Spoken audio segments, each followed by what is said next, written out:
Hello. So there are some updates about what's been happening with me in terms of the GAPS diet.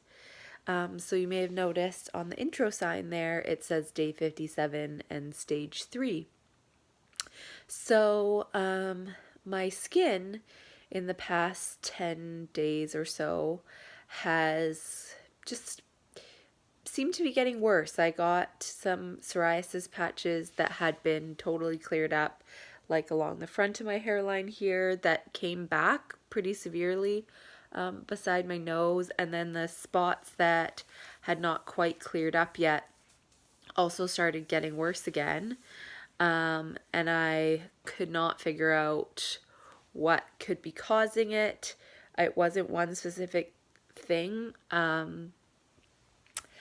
I I'm now, well, at first I thought that it might have been the juicing. I had started juicing, and I saw my naturopath and we talked about all the things that it could be, and we sort of thought, well, maybe it's candida and having the juice is like too much sugar.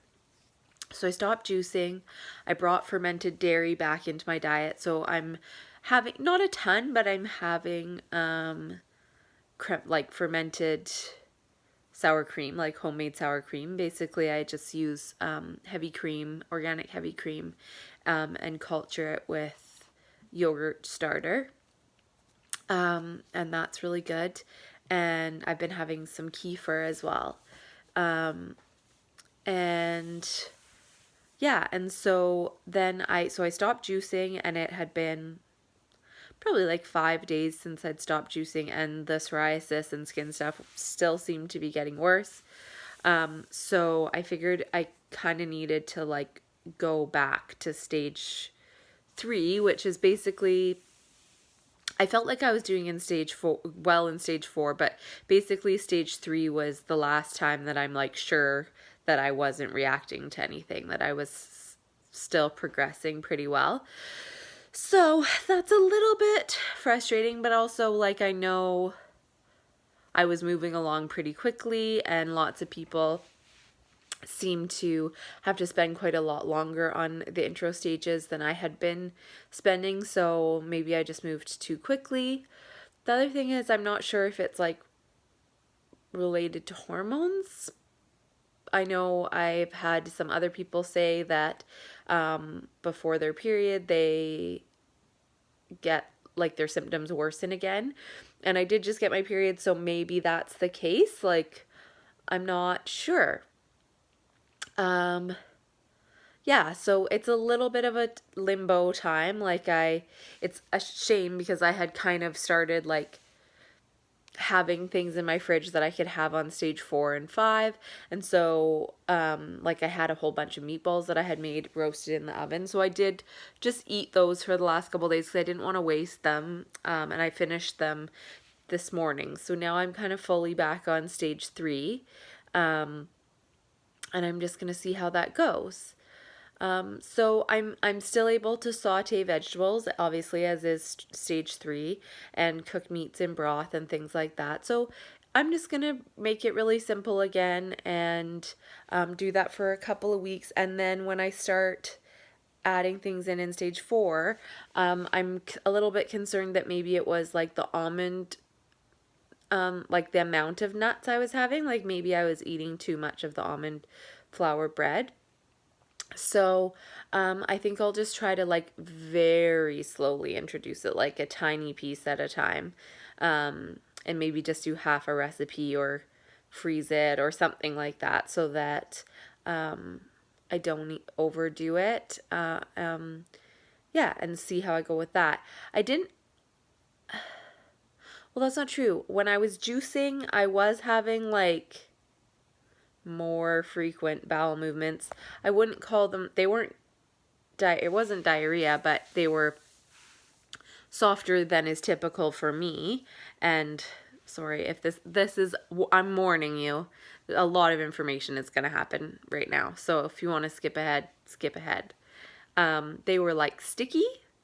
Yeah. So basically like annoying, like having to go multiple times a day and like sticky, which is like a gross cleanup situation. So, and apparently that is a sign of candida. So that has improved since stopping the juicing, but unfortunately, I would say like my skin hasn't totally cleared up.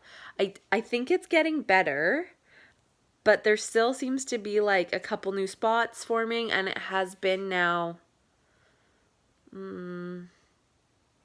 like 10 days since I've had been juicing. So, no, not 10. Yeah, 10. So, I'm not sure what this exact solution is, but I'm just hoping by going back to stage 3 and just following GAPS really strictly that will start to clear up. And otherwise, I'm not sure what I'll do. Go back to stage 2, I guess. But yeah. The only thing is I just really don't think that eating the fermented vegetables themselves, like that wasn't hard on me at all. I was really, like, I don't want to go back to just eating the sauerkraut juice because eating lots and lots of fermented stuff feels really good. So that's kind of why I went back to stage 3. And I'll probably make some pancakes again, but I'm probably also going to be like pretty gentle for a couple days and do just like soup, fermented vegetables, just like really gentle. But for tonight, I haven't had a chance to do more food prep yet. I just finished a work set again. I got off yesterday. So I need to make some more stock, another big pot of soup. So tonight I had, I kind of made like a chicken refried rice, which was really just grated cauliflower, carrot, celery, ginger, and then I used some chicken meat that I had, like when I was boiling whole chickens to make stock, I had so much meat, so I ended up putting some in containers and just freezing it. So tonight, when I was home from my nephew's birthday party, and kind of like, it was a potluck, but of course I couldn't eat anything, so I stood around and drank tea, and then I came home and I thought, oh my gosh, I haven't even, I don't really have anything that I can eat that's really stage 3, so I made this,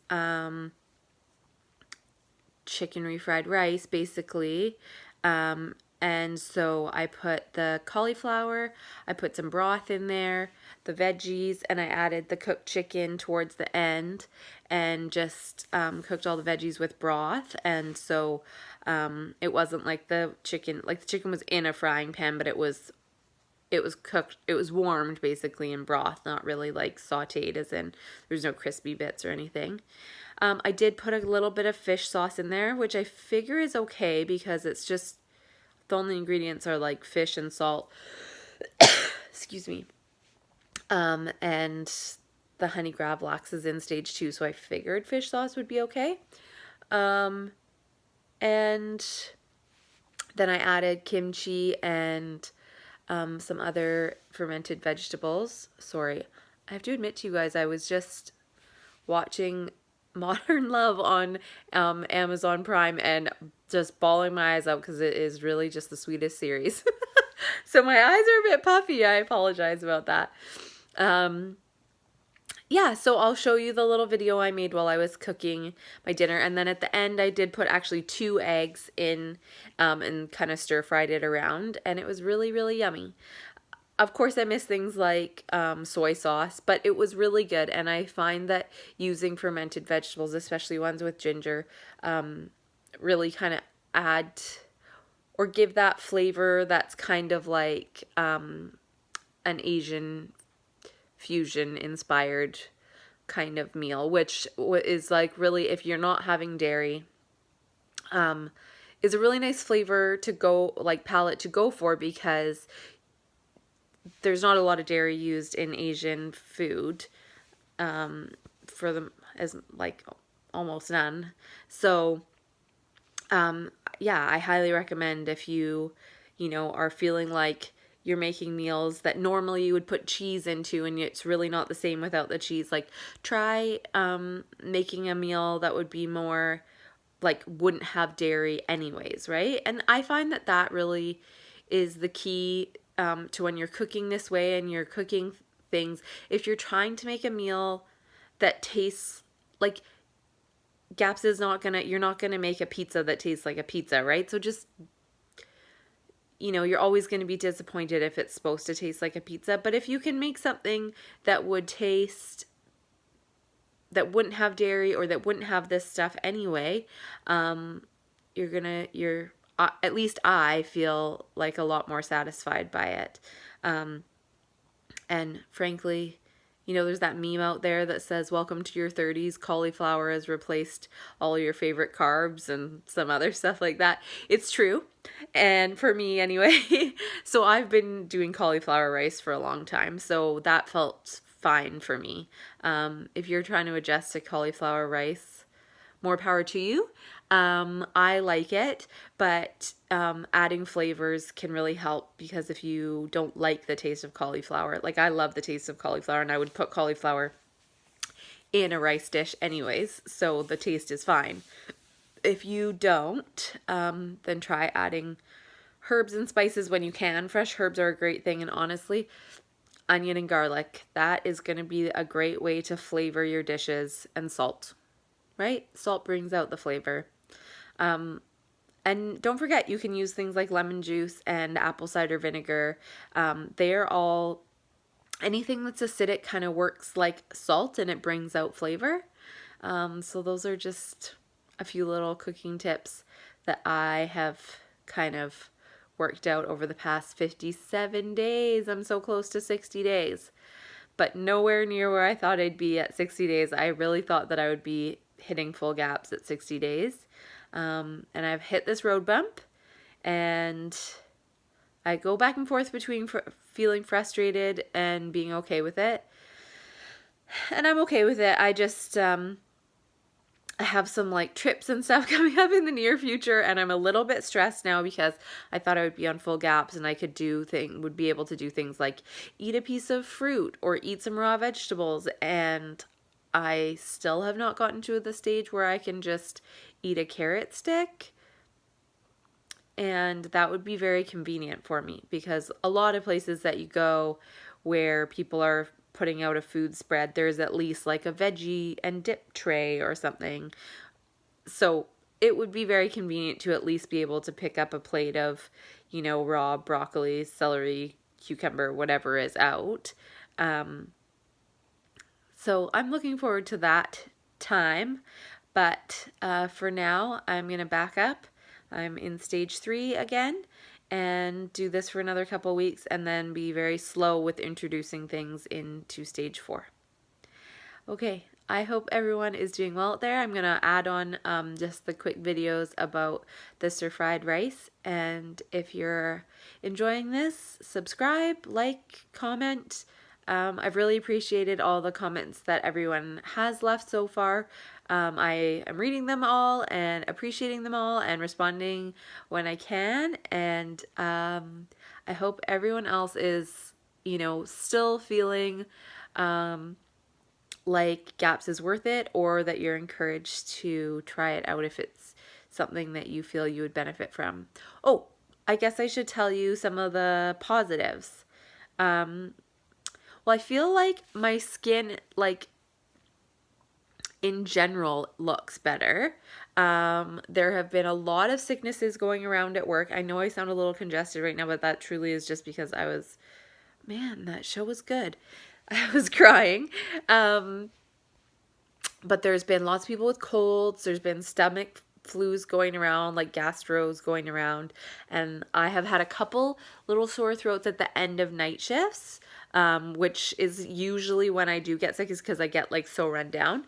And I've totally fought it off. I haven't been sick at all. So I do feel like my immune system is doing really well. What else has been good? I feel like I kind of mentioned everything that was good in the last video, and not much has changed. Like I said, like it's actually been a bit rougher because some symptoms have come back. I had like a day where I had a sore ankle and sore lower back again, and I really kind of panicked about that. My skin, the psoriasis and keratosis pilaris, has been tough. I did actually start taking a tincture from my naturopath for the candida. I'm still taking probiotics, and I've started taking cod liver oil to try and treat the keratosis pilaris. So I don't know. Some things seem to be better. Some things seem to be worse. I've lost about 20 pounds.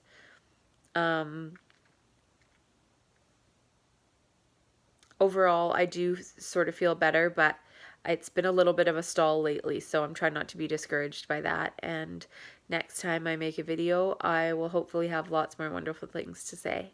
I'm not giving up, though, that's for certain. So, yeah. Okay. I'm going to sign off for now. So I'm just, basically the broth is almost cooked off of this, so I'm hoping that the vegetables are cooked and the chicken is warmed up. So all I have here is grated cauliflower, some celery, some carrot, and some chicken that I pulled out of the freezer that I had from when I was making meat stock with whole chicken. And it's hard to keep up with that amount of meat because you need more stock than you can keep up with the meat. So I had some in containers, and it's kind of like I'm gonna have to redo some stock in a big soup again tomorrow. But so this is a good example of when I'm kind of just pulling things together. So I had half a cauliflower left and some few veggies, and I know I'm not supposed to saute meat, but the meat was actually cooked, so I'm kind of just rewarming it and letting the stock cook off while it cooks the vegetables and warms the chicken. And I've just put some salt in there.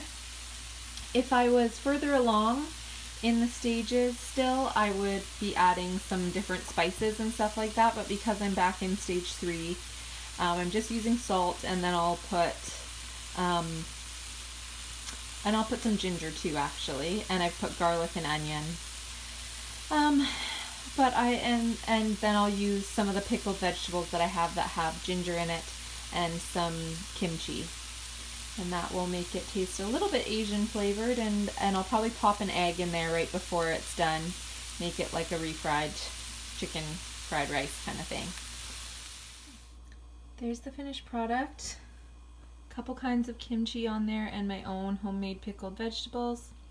A glass of coconut water kefir, and I'm just heating up a cup of broth to have with it.